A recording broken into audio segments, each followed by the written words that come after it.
The second episode of Squid Game Season 3 picks up right where the season premiere left off, plunging viewers into the chaotic hide-and-seek game that will determine who survives and who dies.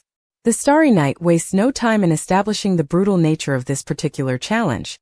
Red team members must hunt down and kill at least one blue team member to survive, while blue team members must either find an exit or remain hidden for 30 minutes. The rules create an immediate sense of desperation, as red team players realize they must become killers or face elimination themselves. What makes this hide-and-seek game particularly fascinating is the key mechanic introduced early on. Each blue team player is given a key, but not all keys fit all doors. We quickly learn there are 3 types: circle, triangle, and square, creating a situation where players must work together to navigate the maze-like arena. This rule adds an extra layer of strategy and forces unlikely alliances in the midst of the deadly game. Hyunju figures this out early, collecting different keys from fellow blue team members Jun-hee and Geum-ja, which initially seems like a smart collaborative approach. The episode is dominated by various chases and confrontations throughout the labyrinthine arena. One of the most disturbing partnerships forms between Nam-gyu and Myung-gi, 2 red team members who team up to hunt blue team members. Nam-gyu is particularly unhinged, singing cheerfully while murdering people, and becoming fascinated with the way their eyes look as they die. His psychopathic behavior creates some of the episode's most unsettling moments, especially when he describes eyes fading like empty doll eyes after a kill. Meanwhile, Myung-gi seems more reluctant but participates in the killings, revealing how quickly ordinary people can become killers when survival is at stake. A particularly emotional storyline centers around a mother-son duo, Geum-ja and Young-sik. When Young-sik realizes he hasn't killed anyone and will be eliminated for failing the game's requirements, his mother makes the ultimate sacrifice, offering herself to be killed by her own son. "Kill me instead," she tells him, explaining that she's lived long enough. This heartbreaking interaction highlights the cruel choices the game forces on its participants, particularly when familial bonds are involved. Similarly touching is the storyline involving pregnant Jun-hee, who goes into labor during the game, a development that puts her in extreme danger as her screams could attract red team killers. Seong Gi-hun, still processing the trauma of the failed rebellion that resulted in so many deaths, encounters Dae-ho, who blames him for everything that happened.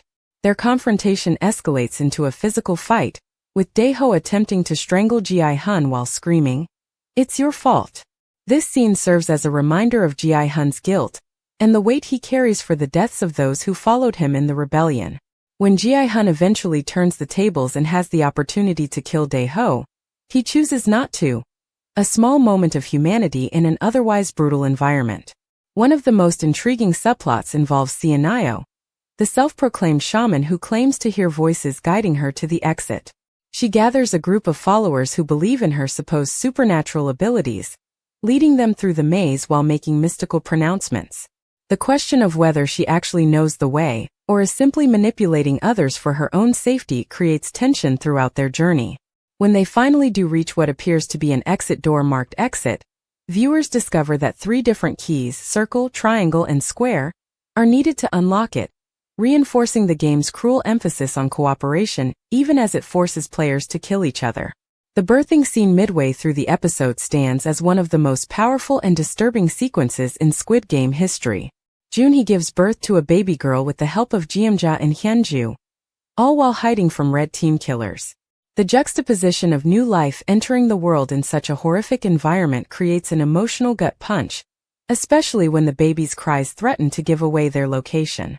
This scene exemplifies the show's ability to create deeply human moments amid extreme circumstances, and the fate of the newborn baby becomes yet another stake in the increasingly tense game. Betrayal emerges as a central theme throughout the episode. Jong-dae betrays Seon-nyeo after she helps find the exit, leaving her vulnerable to Nam-gyu, who eventually kills her. Hyunju, who initially seems to be helping Jun-hee and Geum-ja, is killed by a red team member while trying to protect them.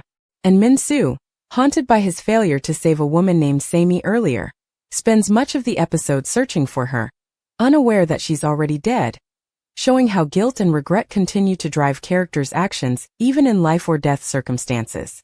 The psychological toll of the game becomes increasingly evident as players are forced to make impossible choices. When Young-sik finally decides he cannot kill his mother despite her pleas, the episode delivers another shocking turn. Geum-ja takes the knife and stabs herself, sacrificing her life to save her son, only for guards to eliminate Young-sik moments later anyway, showing the game's true cruelty. These moments of self-sacrifice, though noble, ultimately prove futile in a system designed to maximize suffering and eliminate as many players as possible. Throughout the episode, announcements over the PA system regularly update players on who has been eliminated and who has passed. Each death decreases the total number of players while increasing the potential prize money for survivors, a grim reminder of the economic desperation that brought most contestants to the game in the first place. The constant announcements also serve to ratchet up tension, as players realize how many of their fellow contestants have already died. The episode's direction deserves special mention for creating claustrophobic tension throughout the hide-and-seek game. Tight corridors, limited lighting, and the constant threat of death around every corner maintain a sense of dread from beginning to end. The sound design, particularly the children's song playing throughout the game, "Hide, hide, it's time to play," creates an unsettling contrast to the violence unfolding. When players do reach the exit, the ironically cheerful "Congratulations" song that plays further emphasizes the twisted nature of the games. By the episode's conclusion, several key characters have been eliminated, including Geum-ja, Young-sik, Hyun-ju, Seon-nyeo, and others. The game ends with the announcement the game has concluded, but not before significant psychological damage has been done to the survivors. Gi-hun in particular seems further broken by the experience, muttering "It's all my fault," as he processes yet more deaths. The episode ends with Geum-ja's desperate pleas for her son's life being ignored as guards eliminate him despite her sacrifice, driving home the message that in Squid Game, even the most selfless actions rarely change the predetermined outcomes. What makes this episode particularly effective is how it balances large-scale game mechanics with intimate character moments. While the hide-and-seek premise creates opportunities for suspense and violence, the emotional core comes from the various relationships tested throughout. Mother and son, friends turned enemies, reluctant allies, and even the newborn baby's arrival. Each relationship explores different aspects of human nature when pushed to extremes, from Nam-gyu's embrace of violence to Geum-ja's selfless sacrifice. The episode also continues the season's exploration of guilt and responsibility. Nearly every character carries some form of guilt, whether it's Gi-hun's responsibility for the failed rebellion, Min-soo's failure to save Sae-mi, or Dae-ho's own cowardice that he projects onto Gi-hun. These psychological burdens influence their decisions throughout the game, sometimes leading to redemptive actions and other times to further tragedy. As the Starry Night concludes, viewers are left with fewer contestants but higher stakes. The hide-and-seek game has eliminated many players, setting the stage for even more intense challenges to come. The survivors now carry additional trauma that will undoubtedly affect their approach to future games, while Gi-hun's journey continues to be defined by the weight of those who died following his lead. With the frontman preparing for the arrival of VIP guests and Detective Jun-hee still searching for the island, the larger conspiracy continues to unfold around the deadly games.